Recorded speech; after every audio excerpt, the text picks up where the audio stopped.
Hi friends, good evening to all. இந்த video பதிவில் ஒரு இம்பார்ட்டண்டான நியூஸ் பற்றி தான் பார்க்க போகிறோம். நீங்கள் எல்லாருமே எதிர்பார்த்துட்டு இருந்த ஒரு விஷயம், பிஓ எக்ஸாம், அதாவது டிஆர்பி போர்டில் கண்டக்ட் பண்ணக்கூடிய பிளாக் எஜுகேஷ்னல் ஆஃபீஸர், அதாவது BO exam. So date of examination, எப்போ எக்ஸாம் கண்டக்ட் பண்ண போகிறாங்க, இந்த எக்ஸாமுக்கு யாரெல்லாம் எலிஜிபிள், ஸோ இந்த எக்ஸாமுக்கு வந்து டெட் வந்து பாஸ் பண்ணியிருந்தால் தான் எலிஜிபிளா, இல்லை வந்து இதுக்கு வந்து எக்ஸ்பீரியன்ஸ் எதுவும் இருந்தால் மட்டும்தான் இந்த எக்ஸாம் வந்து எழுத முடியுமா? ஏன்னா அது பிஓ எக்ஸாம் அப்படிங்கிறது வந்து ஒரு ஹை லெவல் போஸ்டிங் அப்படிங்கிறதுனால நிறையா டீச்சர்ஸ் வந்து கேட்டுட்டு இருக்கிற ஒரு விஷயம் என்ன அப்படின்னா, டெட் வந்து பாஸ் பண்ணியிருந்தால் எலிஜிபிளா, இல்லை வந்து எக்ஸ்பீரியன்ஸ் எதுவும் இருந்தால் தான் இந்த எக்ஸாம் வந்து எலிஜிபிளா, ஸோ இதுக்கான குவாலிஃபிகேஷன் என்ன அப்படிங்கிற மாதிரி நிறையா டீச்சர்ஸ் வந்து கேட்டுகிட்டே இருக்கிறீங்க. ஸோ நம்ம ஒன் பை ஒன்னாக பார்க்கலாம். First date of examination. So இதுக்கான எஜுகேஷ்னல் குவாலிஃபிகேஷன் என்ன, எக்ஸாம் பேட்டர்ன் வந்து எப்படி இருக்கும், எந்த மாதிரி நம்ம வந்து அப்ரோச் பண்ணணும், எந்த மாதிரி நம்ம வந்து சப்ஜெக்ட்க்கு வந்து நம்ம இம்பார்ட்டன்ட் கொடுத்து படித்தா ஈஸியாக வந்து இந்த போஸ்டிங் அப்படிங்கிறது வந்து வாங்க முடியும். ஏன்னா இந்த போஸ்டிங், இந்த எக்ஸாமை பொறுத்த வரைக்கும் ஈஸியாக கிளியர் பண்ணக்கூடிய ஒரு எக்ஸாம் தான் இது. சிலபஸை பொறுத்த வரைக்கும் நீங்கள் வந்து கரெக்டாக ஃபாலோ பண்ணிங்க அப்படின்னா வெரி வெரி ஈஸி. ஏன்னா ஆல் சப்ஜெக்ட்டுமே இதில் படிக்கிற மாதிரி இருக்கும். நீங்கள் எந்த மேட்சராக இருந்தாலும் சரி தான். ஸோ ஆல் சப்ஜெக்ட்டுமே படிக்கிற மாதிரி இருக்கும். தென் இதற்கான ஏஜ் லிமிட் என்ன, தென் செலெக்ஷன், அதாவது செலெக்ஷன் ப்ராசஸ் என்ன, எப்படி வந்து இந்த எக்ஸாமுக்கு வந்து நம்ம வந்து என்ன அப்படின்னா, நம்ம வந்து எக்ஸாம் எழுதி அதிகமான ஹையஸ்ட் மார்க் எடுத்துட்டோம், எப்படி நம்ம வந்து செலக்ட் பண்ணுறாங்க, ஸோ செலெக்ஷன் ப்ராசஸ், இதுக்கான சிலபஸ் என்ன அப்படிங்கிற ஆல் டீட்டெயில்ஸுமே. தென் வேக்கன்சி, இதுக்கான சேலரி பேக்கேஜ் என்ன, ஃபஸ்ட் மந்த் சேலரி வந்து நமக்கு எவ்வளோ வந்து சேலரி பேக்கேஜ் இருக்கும் அப்படிங்கிற மாதிரி ஆல் டீட்டெயில்ஸுமே நம்ம ஒன் பை ஒன்னாக பார்க்கலாம். அதுக்கு முன்னால் யாரெல்லாம் இந்த எக்ஸாமுக்கு வந்து ப்ரிப்பேர் பண்ணிக்கிட்டு இருக்கிறீங்களோ தொடர்ந்து தன்னம்பிக்கையோட நீங்கள் படித்தா மட்டும்தான் ஈஸியாக வந்து கிளியர் பண்ண முடியும். இப்போ பார்த்தீங்க அப்படின்னா நிறையா டீச்சர்ஸ் வந்து டெட் எக்ஸாம் ஓகே வந்து படிச்சுட்டு இருந்தாங்க. பட் டிஆர்பி ஆனுவல் பிளானரில் எந்த ஒரு இன்ஃபர்மேஷனுமே இப்போ வரைக்கும் இல்லை. ஏன்னா டெட் ப்ரமோஷன் கேஸ் வந்து பெண்டிங் இருக்கிறதுனால அதற்கான அனௌன்ஸ்மெண்ட் எதுவுமே இப்போ வரைக்கும் இல்லை. ஸோ அதனால் நீங்கள் எந்த வித ஒரியுமே பண்ணிக்க வேண்டாம். நெக்ஸ்ட்டு அதே எஃபர்ட்டோட நீங்கள் இந்த எக்ஸாமுக்கு நீங்கள் வந்து படிக்க ஸ்டார்ட் பண்ணுங்கள். உங்களோட லைஃப்பில் ஒரு ஃபைனல் இயர் இந்த 2025 தான். ஸோ டெட் எக்ஸாம் யாரெல்லாம் படிச்சுட்டு இருக்கிறீங்களோ அதே கான்ஃபிடென்ட்டோட இந்த பிஓ எக்ஸாமுக்கு வந்து நீங்கள் ப்ரிப்பேர் பண்ணுங்கள். ஈஸியாக வந்து போஸ்டிங் அப்படிங்கிறது வந்து வாங்க முடியும். ஏன்னா அசம்பிளி எலெக்ஷன் வரதுனால எல்லா ப்ராசஸுமே குயிக்காக கம்ப்ளீட் பண்ணி போஸ்டிங் அப்படிங்கிற வந்து போட போகிறாங்க. இது ஒரு நல்ல ஒரு ஆப்பர்ச்சுனிட்டி. அதனால் டெட் வருமா வராதா அப்படிங்கிற ஒரு கொஷின்ஸ் அப்படிங்கிற ஒரு தாட்டே இனி உங்களோட மைண்ட் செட்டில் இருக்கக்கூடாது. உங்களோட மைண்ட் செட்டில் இனி பிஓ எக்ஸாமை நோக்கி உங்களோட கான்சன்ட்ரேஷன் பண்ணுங்கள். ஈஸியாக வந்து கிளியர் பண்ணிடலாம். பட் பிஓ எக்ஸாமுக்கு வந்து குவாலிஃபிகேஷனை பொறுத்த வரைக்கும் UG with BEd, so UG with BEd இது மட்டும் இருந்தாலே நீங்கள் வந்து படிக்க ஸ்டார்ட் பண்ணலாம். இதில் வந்து டெட் பாஸ் பண்ணால் தான் eligible. No need for TET, no need for in experience. எந்த ஒரு எக்ஸ்பீரியன்ஸும் தேவையில்லை. நீங்கள் வந்து டெட்டும் பாஸ் பண்ணியிருக்கணும் அப்படிங்கிற அவசியம் இல்லை. யூஜி வித் பிஎட் பண்ணியிருந்தாலே நீங்கள் எலிஜிபிள் தான். ஸோ யாரெல்லாம் இந்த எக்ஸாமுக்கு வந்து யூஜி வித் பிஎட் கம்ப்ளீட் பண்ணிவிட்டு இருக்கிறீங்களோ ஸோ இப்போ இருந்தே நீங்கள் படிக்க ஸ்டார்ட் பண்ணுங்கள். ஈஸியாக வந்து கிளியர் பண்ணிடலாம். நாட்கள் அப்படின்னு பார்க்கும்போது ரொம்ப ரொம்ப கம்மியான நாட்கள் தான் இருக்குது. ஸோ நாட்கள் அதிகமான நாட்கள் இருக்குது அப்படின்னு யாருமே நீங்கள் வந்து நினைக்க வேணாம். நாட்கள் வந்து ரொம்பவே நீங்கள் படிக்க ஸ்டார்ட் பண்ணிட்டீங்க அப்படின்னா நாட்கள் ரொம்பவே ஸ்பீடாக போயிடும். ஸோ அதனால் ரொம்ப ரொம்ப கம்மியான நாட்கள் தான் இருக்குது. ஸோ இப்போ வரைக்கும் நான் படிக்கவே இல்லை சார், இப்போ தான் சார் பிஎட் பண்ணியிருக்கிறேன், இப்போ தான் சார் எனக்கு ஃபஸ்ட் டைம், நான் ஃபஸ்ட் அட்டம்ப்ட்லேயே கிளியர் பண்ண முடியுமா, நான் வந்து ஒர்க் போயிட்டுருக்கேன் சார், நான் என்ன அப்படின்னா நான் வந்து வீட்டில் வந்து ஹவுஸ் ஒய்ஃபாக இருக்கிறேன் சார், என்னால் ஃபஸ்ட் அட்டம்ப்டில் கிளியர் பண்ண முடியுமா அப்படின்னா 100% வந்து உங்களால் ஃபஸ்ட் அட்டம்ப்ட்லேயே கிளியர் பண்ண முடியும். ஏதோ ஒரு பிளான் பண்ணி ஒரு ஷெட்யூல் வைஸ் நீங்கள் ஃபாலோ பண்ணிங்க அப்படின்னா ஈஸியாக வந்து கிளியர் பண்ண முடியும். பட் அதுக்காக தான் நம்மளோட அகாடமியில் வந்து நிறையா டெஸ்ட் பேஜஸ் வந்து போயிட்டு இருக்குது. இப்போ நியூ டெஸ்ட் பேஜஸ்க்கான அனௌன்ஸ்மெண்ட் வந்து கொடுக்குறோம். பட் அவர் academy test schedule plus study மெட்டீரியலுமே பிடிஎஃப் வந்து அவைலபிளாக இருக்குது. அவர் அகாடமி டெஸ்ட் ஷெட்யூலில் மட்டும் நீங்கள் கரெக்டாக ஃபாலோ பண்ணுங்கள். நீங்கள் ஒர்க் போயிட்டு இருந்தாலும் சரி தான், இல்லை ஹவுஸ் ஒய்ஃபாக இருந்தாலும் சரி தான், நான் வந்து டே டைமில் வந்து என்னால் டெஸ்ட் அட்டன் பண்ண முடியாது, ரிட்டன் என்னால் அட்டன் பண்ண முடியும் அப்படின்னா இந்த டெஸ்ட் பேஜோட ப்ளஸ்ஸே பிடிஎஃப் மோடில் ரிசீவ் ஆகும். நீங்கள் எந்த டைம் ஃப்ரீ, எனி டைம் நீங்கள் எந்த டைம் ஃப்ரீயாக இருக்கீங்களோ டெஸ்ட் வந்து அட்டன் பண்ணிக்கலாம். At the same time evening வந்து ஆன்சருமே ரிசீவ் ஆகிடும். நீங்கள் வந்து செக் பண்ணிக்கலாம். டெஸ்ட் பேஜை பொறுத்த வரைக்கும் உங்களுக்கு ரொம்பவே யூஸ்ஃபுல்லாக இருக்கும். இல்லை நான் வந்து பிரிண்ட் அவுட் போட்டு ஃபைனல் ரிவிஷனுக்கும் ஸோ யூஸ் பண்ண நல்லாயிருக்கும் சார், நான் வந்து பிரிண்ட் அவுட் போட்டு டெஸ்ட் அட்டன் பண்ண முடியுமானா அந்த ஃபார்மெட்லாம் உங்களுக்கு ரிசீவ் ஆகும். பிரிண்ட் அவுட் போட்டு கூட நீங்கள் டெஸ்ட் அட்டன் பண்ணிக்கலாம். இதை our academy test schedule plus study material மட்டும் நீங்கள் கரெக்டாக ஃபாலோ பண்ணாலே, ஏன்னா எவ்ரி சாட்டர்டே தான் உங்களுக்கு டெஸ்ட் இருக்க போகுது. ஸோ வீக்லி ஒன்ஸ் தான் டெஸ்ட் இருக்கும். ஸோ அதனால் படிக்கிறதுக்கு நல்ல ஒரு டைம் அப்படிங்கிறது வந்து இருக்குது. டோட்டல் நம்பர் ஆஃப் டெஸ்ட் வந்து 50 டெஸ்ட் வரும். ஸோ அந்த 50 டெஸ்ட்டை மட்டும் நீங்கள் கரெக்டாக ஃபாலோ பண்ணாலே ஈஸியாக வந்து கிளியர் பண்ணிடலாம். பட் டெஸ்ட் பேட்ச் வேணுங்கிறவங்க இந்த வீடியோட டிஸ்கிரிப்ஷன் ஆல் டீட்டெயில்ஸுமே இருக்கும், அதை ஃபாலோ பண்ணி நீங்கள் ஜாயின் பண்ணிக்கலாம். டேட் ஆஃப் எக்ஸாமினேஷன் எப்போ, லாஸ்ட் டேட் எப்போ அப்படிங்கிற ஆல் டீட்டெயில்ஸுமே இந்த வீடியோட டிஸ்கிரிப்ஷனில் இருக்குது, அதை ஃபாலோ பண்ணி நீங்கள் ஜாயின் பண்ணிக்கலாம். பட் பிளான் பண்ணி படித்தா மட்டும்தான் உங்களால் ஈஸியாக வந்து மார்க் அப்படிங்க வந்து ஸ்கோர் பண்ண முடியும். ஏன்னா லாஸ்ட் இயரில் பார்த்தீங்க அப்படின்னா ரொம்ப கம்மியான மார்க் தான், கட் ஆஃப் மார்க்லாம் இருந்துச்சு. ஸோ அதனால் ஒரு 100+ மார்க் வந்து நீங்கள் ஸ்கோர் பண்ணாலே ஈஸியாக வந்து கிளியர் பண்ணிடலாம். 100+ மார்க் அப்படிங்கிறது வந்து வெரி ஈஸி தான். ஸோ நம்ம சொல்கிறத மட்டும் நீங்கள் கரெக்டாக ஃபாலோ பண்ணி ஸோ டெஸ்ட் அட்டன் பண்ணிங்க அப்படின்னாலே ஈஸியாக வந்து ஸோ கிளியர் பண்ண முடியும். ப்ளஸ் தமிழ் எலிஜிபிள் டெஸ்ட்டுமே நம்ம இந்த டெஸ்ட்டோட ஆட் பண்ணி கொடுப்போம். தமிழ் எலிஜிபிள் டெஸ்ட் அப்படிங்கிறது வந்து very so important and compulsory. அதனால் டெஸ்ட் ஷெடியூலை மட்டும் நீங்கள் கரெக்டாக ஃபாலோ பண்ணுங்கள். நீங்கள் ஒர்க் போயிட்டு இருந்தாலும் சரி தான், நான் ஒர்க் போயிட்டுருக்கேன் சார், நான் வந்து இந்த எக்ஸாமுக்கு டிஸ்கண்டினியூ பண்ணிவிட்டு ஸோ படித்தா மட்டும் தான் பாஸ் பண்ண முடியுமா அப்படிங்கிறதுல நீங்கள் ஒர்க் போயிட்டு ஏதோ ஒரு டெஸ்ட் ஷெடியூலை ஃபாலோ பண்ணாலே ஈஸியாக கிளியர் பண்ணிடலாம். நான் வீட்டிலேருந்து படிக்கிறேன் சார், நான் வந்து சில்ட்ரன்ஸ் இருக்குது சார், உங்களால் ஈஸியாக முடியும். டெஸ்ட்டு ஷெடியூலை மட்டும் நீங்கள் கரெக்டாக ஃபாலோ பண்ணாலே, ஏன்னா ஃபாலோ பண்ணுறது கரெக்டான டூரேஷன் வந்து அதிகமாகவே இருக்கும். ஏன்னா எவ்ரி வீக்லி ஒன்ஸ் தான் டெஸ்ட் இருக்க போகுது. அதனால் உங்களுக்கு கிடைக்கிற டைமை நீங்கள் கரெக்டாக ஃபாலோ பண்ணாலே ஷெடியூலை வந்து ஸோ ரீட் பண்ணிவிட்டு நீங்கள் வந்து ஆஃப்டர் டெஸ்ட் அட்டன் பண்ணாலே ஈஸியாக வந்து கிளியர் பண்ண முடியும். அதனால் டெஸ்ட் பேட்சை பொறுத்த வரைக்கும் உங்களுக்கு ரொம்பவே யூஸ்ஃபுல்லாக இருக்கும். ப்ளஸ் ஸ்டடி மெட்டீரியலுமே அவைலபிளாக இருக்குது. டெஸ்ட் பேட்ச் அந்த ஸ்டடி மெட்டீரியல் வேணுங்கிறவங்க அந்த வீடியோட டிஸ்கிரிப்ஷன் ஆல் டீட்டெயில்ஸும் இருக்கும், அதை ஃபாலோ பண்ணி நீங்கள் ஜாயின் பண்ணிக்கலாம். ஓகே, இப்போது எலிஜிபிலிட்டியை பொறுத்த வரைக்கும் already UG with BEd. So இதில் யூஜி வித் பிஎட்டில் என்னென்ன சப்ஜெக்ட்டுக்கு எலிஜிபிள் அப்படின்னா, அதாவது ஒரு 9 சப்ஜெக்ட் தான் நீங்கள் யூஜி வித் பிஎட் பண்ணியிருந்தால் எலிஜிபிள். ஸோ என்னென்ன சப்ஜெக்ட் அப்படின்னா Tamil, English, maths, physics, chemistry, botany, zoology, biology, geography and history. இந்த 9 சப்ஜெக்ட்டில் நீங்கள் யூஜி வித் பிஎட் பண்ணியிருந்தால் எலிஜிபிள் தான். நான் வந்து பயோ கெமிஸ்ட்ரி பண்ணியிருக்கேன் சார், ஸோ மைக்ரோ பயாலஜி பண்ணியிருக்கோம் அப்படின்னா நீங்கள் அதுக்கு ஈக்குவலன்ட் சர்டிஃபிகேட் இருந்துச்சு அப்படின்னா நீங்கள் வந்து எலிஜிபிள் தான். இப்போது ஃபார் எக்ஸாம்பிள் வந்து நான் வந்து பயோ கெமிஸ்ட்ரி பண்ணியிருக்கேன் சார், மைக்ரோ பயாலஜி பண்ணியிருக்கேன் சார் அப்படின்னா அதுக்கு ஈக்குவலான சர்டிஃபிகேட் வந்து யூனிவர்சிட்டியில் வந்து கொடுக்குறாங்க. அது இருந்துச்சு அப்படின்னா, அதே மைக்ரோ பயாலஜி அப்படின்னா அவங்க ஈக்குவலான சர்டிஃபிகேட் அப்படிங்கிற பயாலஜி அப்படிங்கிற மென்ஷன் பண்ணுவாங்க. அதுக்கு ஈக்குவலான சர்டிஃபிகேட் இருந்துச்சுன்னா நீங்கள் எலிஜிபிள் தான். தென் அப்படின்னா நான் எக்கனாமிக்ஸ் பண்ணியிருக்கேன் சார், காமர்ஸ் பண்ணியிருக்கேன் sir, computer science, so computer application அப்படின்னா யூ ஆர் நாட் எலிஜிபிள். இவங்க எல்லாருமே நாட் எலிஜிபிள். தென் அப்படின்னா BE with BEd, so engineering with BEd complete பண்ணவங்க இந்த எக்ஸாம் பொறுத்த வரைக்கும் not eligible. But educational qualification இதுதான். தென் அப்படின்னா பேட்டர்ன் ஆஃப் ஸ்டடி, ஸோ என்ன ஃபார்மெட்டில் நீங்கள் பண்ணியிருக்கோம் நல்லா புரிஞ்சுக்கோங்க. ஸோ திரும்ப எனக்கு கேட்டுகிட்டே இருக்க விஷயம் அப்படின்னா இதுதான். என்ன அப்படின்னா study of pattern of study. So என்ன அப்படின்னா 10+, 2+, 3+, 2 or 1. அந்த 2 or 1 அப்படிங்கிறது வந்து ஃபிஃபோரில் வந்து பிஎட் வந்து 1 year கோர்ஸாக இருந்தது, நவ் 2 year கோர்ஸாக இருக்குது. அதான் 2 or 1. ஸோ 10+, 2+, 3+, 2 or 1 இந்த ஃபார்மெட்டில் இருந்தால் நீங்கள் எலிஜிபிள் தான். இதுக்கப்புறம் நீங்கள் பிஜி பண்ணிக்கலாம், என்ன வேணாலும் பண்ணிக்கலாம், நோ ப்ராப்ளம். ஆனால் UG with BEd study of pattern இந்த ஃபார்மெட்டில் இருந்தால் நீங்கள் எலிஜிபிள் தான். பட் சிலபஸை பொறுத்த வரைக்கும் நமக்கு டிஆர்பி போடலையே, அவங்க வந்து சிலபஸ் அப்படிங்கிற பிஓ எக்ஸாமுக்கு வந்து மென்ஷன் பண்ணிக்கிறாங்க. ஒரு 7 யூனிட் இருக்கும் ப்ளஸ் சைக்காலஜி. பட் யூனிட் 1 பொறுத்த வரைக்கும் history of Tamil literature, unit 2 வந்து so history of English literature, so தேட் வந்து மேக்ஸ், 4th வந்து யூனிட் 4 வந்து சயின்ஸ், யூனிட் 5 வந்து ஹிஸ்ட்ரி அண்ட் பாலிட்டி இருக்கும்.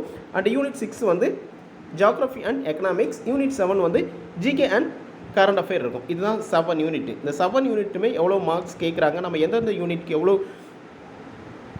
ஸோ எந்தெந்த யூனிட்க்கு நம்ம எப்படி கான்ஃபிடென்ட் கொடுத்தா எந்தெந்த யூனிட்டில் வந்து நம்ம இம்பார்ட்டன்ட் கொடுத்து படிக்கணும் அப்படிங்கிற ஆல் டீட்டெயில்ஸும் நம்ம வந்து லாஸ்ட் வீடியோவில் சொல்லியிருக்கோம். ஸோ அதை நீங்கள் ஃபாலோ பண்ணிக்கலாம். ப்ளஸ் சைக்காலஜி, இதுதான் எக்ஸாம் பேட்டர்னை பொறுத்த வரைக்கும் 150 மார்க் கேட்பாங்க.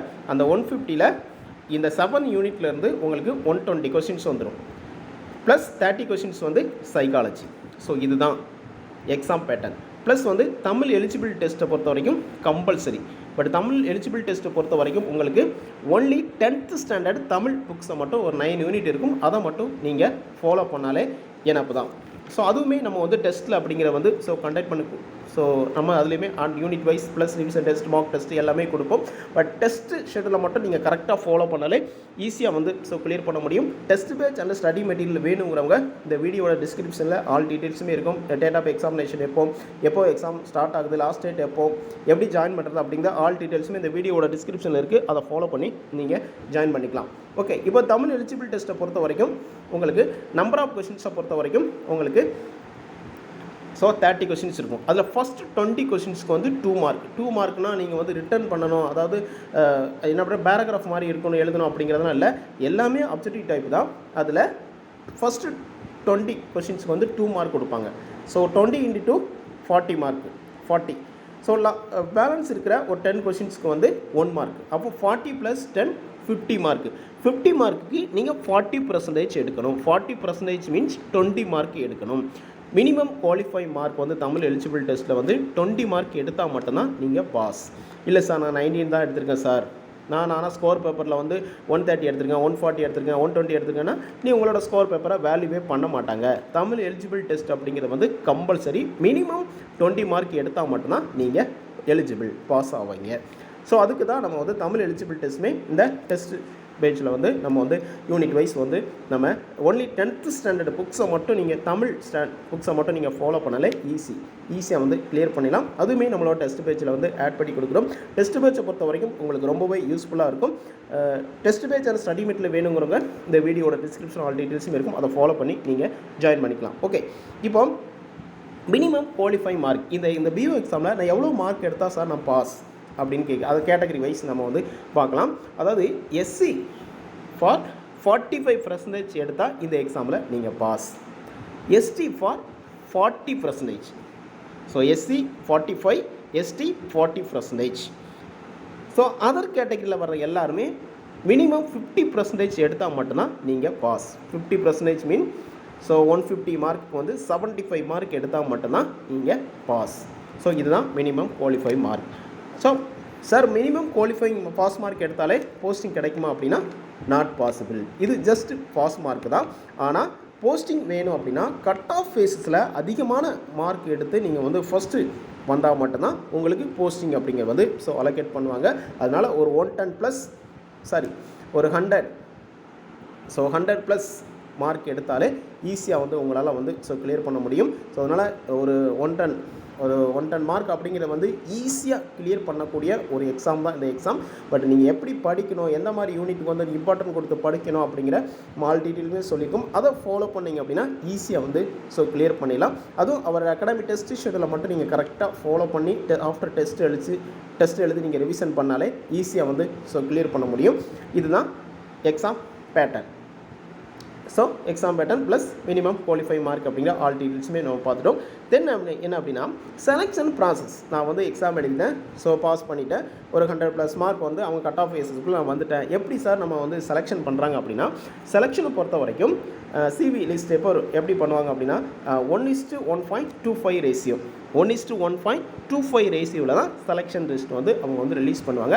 ஸோ அந்த கட் ஆஃப் ஃபேஸஸ்க்குள்ளே நம்ம வந்து எவ்வளோ வேகன்சி இருக்குது அதை ஃபேஸ் பண்ணி நமக்கு வந்து ஸோ போஸ்டிங் அப்படிங்க வந்து ஸோ அலோகேட் பண்ணுவாங்க. ஸோ ரிசர்வேஷனை பொறுத்த வரைக்கும் நமக்கு 69 வெர்டிக்கல் ரிசர்வேஷன், உமனை பொறுத்த வரைக்கும் 30% ரிசர்வேஷன். இதுதான் த செலெக்ஷன் ப்ராசஸ். அப்போது ஏஜ் லிமிட் என்ன சார் அப்படின்னா, ஜென்ரல் கேட்டகரியில் நீங்கள் வர்றீங்க அப்படின்னா 45 வரைக்கும் இந்த எக்ஸாமை பொறுத்த வரைக்கும் நீங்கள் எழுதிக்கலாம். ஜென்ரல் 40.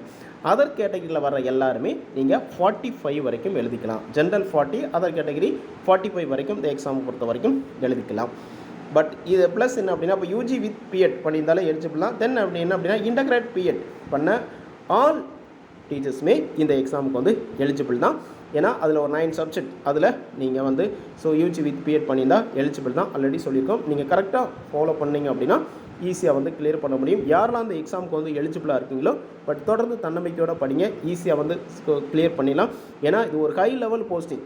பட் ஃபஸ்ட்டு வந்து சேலரியை பொறுத்த வரைக்கும் உங்களுக்கு 36,900 to 1,16,600 ஒரு நல்ல ஒரு salary பேக்கேஜ், ஒரு ஹை லெவல் போஸ்டிங், ஒரு ஸ்டேட் கவர்மெண்ட். இது வந்து என்ன அப்படின்னா நாட் டீச்சிங், ஒன்லி அட்மினிஸ்ட்ரேட்டிவ் லெவலில் ஒரு ஸ்டேட் கவர்மெண்ட், அதாவது சென்ட்ரல் கவர்மெண்ட் என்னென்ன ஸ்கீம்ஸ்லாம் இருக்குது, ஸ்டேட் கவர்மெண்ட் என்னென்ன ஸ்கீம்ஸ்லாம் இருக்குது, அது எப்படி வந்து நம்ம அட்மினிஸ்ட்ரேட்டிவ் பண்ணுறது அப்படிங்கிற போஸ்டிங் தான் இந்த பிளாக் எஜுகேஷனல் ஆஃபீஸர். ஒரு ஹை லெவல் ஒரு போஸ்டிங் அப்படிங்கிறதுனால நிறைய டீச்சர்ஸ் வந்து ஒரு எக்ஸ்பெக்டேஷனோட ஒரு எதிர்பார்த்துருந்த விஷயம் என்ன அப்படின்னா இந்த பிஓ எக்ஸாம் தான். ஏன்னா இப்போது டீச்சராக ஆல்ரெடி டீச்சிங் ஃபீல்டில் ஒர்க் பண்ணிகிட்டு இருக்கிற டீச்சர்ஸ் கூட இந்த பிஓ எக்ஸாம் வந்து செலக்ட் பண்ணி வந்து படிக்கிறாங்க. என்ன அப்படின்னா ஒரு ஹை லெவல் போஸ்டிங் அப்படிங்கிறதுனால ஒரு ஆஃபீஸர் லெவலில் இருக்கிறனால எல்லாருமே படிச்சுட்ருக்குறாங்க. அதனால் நீங்களும் ஒரு பிஓ ஆகணும் இந்த 2025 ஒரு கவர்மெண்ட் ஒரு ஆஃபீஸராக ஆகணும் அப்படின்னா இந்த செகண்ட்லேருந்து நீங்கள் படிக்க ஸ்டார்ட் பண்ணாலே ஈஸியாக வந்து கிளியர் பண்ணிடலாம். ஏன்னா ஒரு நல்ல ஒரு வெயிட்டான போஸ்டிங் அப்படின்னா இந்த பிஓ எக்ஸாம் தான். அதனால் வந்து இதுக்கு எக்ஸ்பீரியன்ஸ் வேணும் இல்லை டெட் எக்ஸாமில் பாஸ் பண்ணியிருந்தால் தான் இந்த எக்ஸாம் எலிஜிபிள் அப்படிங்கிறது இல்லை. ஒன்லி யூஜி வித் பிஎட் இருந்தாலே நீங்கள் வந்து எலிஜிபிள் தான். அதனால் தொடர்ந்து யாரெல்லாம் இந்த எக்ஸாமுக்கு வந்து எலிஜிபிளாக இருக்கீங்களோ தொடர்ந்து தன்னம்பிக்கையோடு படிங்க, ஈஸியாக வந்து கிளியர் பண்ணிடலாம். ஏன்னா நோட்டிஃபிகேஷனை பொறுத்த வரைக்கும் நமக்கு நவம்பரில் ரிலீஸ் பண்ணிடுவாங்க. Notification November, exam March. இன்னும் பார்த்தீங்க அப்படின்னா ஒரு 9 மந்த் டூரேஷன் தான் இருக்குது. 9 மந்த் அப்படின்னு பார்க்கும்போது நீங்கள் படிக்க ஸ்டார்ட் பண்ணாலே எப்படி போகுது அப்படிங்கிற உங்களுக்கு டைமே இருக்காது. அதனால் வந்து நீங்கள் ஜாப் போயிட்டே இந்த எக்ஸாம் வந்து கிளியர் பண்ணிடலாம். இல்லை ஹவுஸ் ஒய்ஃபாக இருக்கிறவங்க இல்லை சில்ட்ரன்ஸ் இருக்கிறவங்க ஈஸியாக கிளியர் பண்ணக்கூடிய எக்ஸாம் இந்த பிஓ எக்ஸாம் தான். பட் அதுக்காக தான் நம்ம வந்து ஏதோ ஒரு டெஸ்ட் ஷெடியூலில் நீங்கள் ஃபாலோ பண்ணி ஒரு பிளான் பண்ணி படித்தா மட்டும்தான் ஈஸியாக வந்து கிளியர் பண்ண முடியும். நம்ம ஆல் டீட்டெயில்ஸுமே நம்ம வந்து லாஸ்ட் வீடியோலாம் சொல்லியிருக்கோம். எந்தெந்த யூனிட்க்கு இம்பார்ட்டன்ட் கொடுத்து படிக்கணும், எந்தெந்த யூனிட்டில் எவ்வளோ மார்க்ஸ் கேட்குறாங்க அப்படிங்கிற ஆல் டீட்டெயில்ஸுமே நம்ம சொல்லியிருக்கோம். பட் அவர் academic test schedule and study material மட்டும் இல்லை எனக்கு ஸ்டடி மெட்டீரியல் இருக்குது சார் அப்படின்னா டெஸ்ட் ஷெடியூலை மட்டும் நீங்கள் கரெக்டாக ஃபாலோ பண்ணாலே ஈஸியாக வந்து கிளியர் பண்ணிடலாம். Test page and study material வேணுங்கிறவங்க இந்த வீடியோட டிஸ்கிரிப்ஷன் டீட்டெயில்ஸுமே இருக்கும், அதை ஃபாலோ பண்ணி நீங்கள் ஜாயின் பண்ணிக்கலாம். எனக்கு மேக்ஸே வராது சார், நான் எப்படி வந்து ஃபாலோ பண்ணுறீங்க அப்படின்னா அந்த மேக்ஸில் பார்த்தீங்க அப்படின்னா ஒரு அகாடமிக் ஸ்டடி மெட்டீரியல் ஒரு 550+ சம்ஸ் அப்படிங்கிறத வந்து ஓவராலாக நம்ம சால்வ் பண்ணியே கொடுத்துப்போம். அதை நீங்கள் ஃபாலோ பண்ணாலே ஈஸியாக வந்து உங்களால் கிளியர் பண்ண முடியும். இல்லை அதையும் தாண்டி எனக்கு எக்ஸாம்பிள் சம்ஸும் தேவைப்படுது அப்படின்னா மேக்ஸை பொறுத்த வரைக்கும் 6 to 10th மேக்ஸ் புக்ஸ் மேக்ஸை ஃபாலோ பண்ணிக்கலாம். இப்போ புக்ஸில் இருக்கிற எக்ஸாம்பிள் சம்ஸ் நீங்கள் ஃபாலோ பண்ணிக்கலாம். நம்ம வந்து மேக்ஸை பொறுத்த வரைக்கும் ஒவ்வொரு டாப்பிக்காக தான் நம்ம வந்து டாபிக் வைஸ் தான் நம்ம வந்து கண்டக்ட் பண்ணுவோம் மேக்ஸ். மற்ற சப்ஜெக்ட் எல்லாமே நம்ம யூனிட் வைஸ் கண்டக்ட் பண்ணாலுமே மேக்ஸை பொறுத்த வரைக்கும் நம்ம டாபிக் வைஸ் தான் நம்ம கண்டக்ட் பண்ணுவோம். வெரி சிம்பிள் பாஸ் பண்ணுறது அப்படின்னா வெரி சிம்பிள். அதை எப்படி நீங்கள் தெரிஞ்சுட்டு நீங்கள் படிக்க ஸ்டார்ட் பண்ணிங்க அப்படின்னா சிலபஸ் இவ்வளோ தானா அப்படிங்கிற மாதிரி உங்களுக்கு மைண்ட் செட்டில் வரும். அதனால் இப்போ இருந்தே நீங்கள் படிக்க ஸ்டார்ட் பண்ணுங்கள், ஈஸியாக வந்து கிளியர் பண்ணிடலாம். யாரெல்லாம் எலிஜிபிளாக இருக்கீங்களோ பட் தன்னம்பிக்கையோட நீங்கள் படிச்சிங்க அப்படின்னா இந்த எக்ஸாமை பொறுத்த வரைக்கும் ஈஸியாக பாஸ் பண்ண முடியும். Test page and study material வேணுங்கிறவங்க இந்த வீடியோட டிஸ்கிரிப்ஷனில் இருக்குது, அதை ஃபாலோ பண்ணி நீங்கள் ஜாயின் பண்ணிக்கலாம். பட் எல்லாருமே உங்களோட லைஃப்பில் ஒரு ஃபைனல் இயர் இந்த 2025 தான். இந்த இயரை மட்டும் நீங்கள் மிஸ் பண்ணாமல் நீங்கள் படிக்க ஸ்டார்ட் பண்ணிங்க அப்படின்னா ஈஸியாக வந்து கிளியர் பண்ண முடியும். எல்லாருமே இந்த எக்ஸாமில் வந்து கண்டிப்பாக கிளியர் பண்ணி போஸ்டிங் வாங்கணும். அதுக்கு வியாஸ் அகாடமி சார்பாக வாழ்த்துக்களை தெரிவிச்சுக்கிறோம். கண்டிப்பாக இந்த டெஸ்ட் ஷெடியூலில் மட்டும் நீங்கள் கரெக்டாக வில்லிங்காக இருந்தீங்க அப்படின்னா ஃபாலோ பண்ணுங்கள், ஈஸியாக வந்து கிளியர் பண்ணிடலாம். டெஸ்ட் பேஜ் வேணுங்கிறவங்க அந்த வீடியோட டிஸ்கிரிப்ஷன் ஆல் டீட்டெயில்ஸுமே இருக்கும், அதை ஃபாலோ பண்ணி நீங்கள் ஜாயின் பண்ணிக்கலாம். Okay friends, thank you.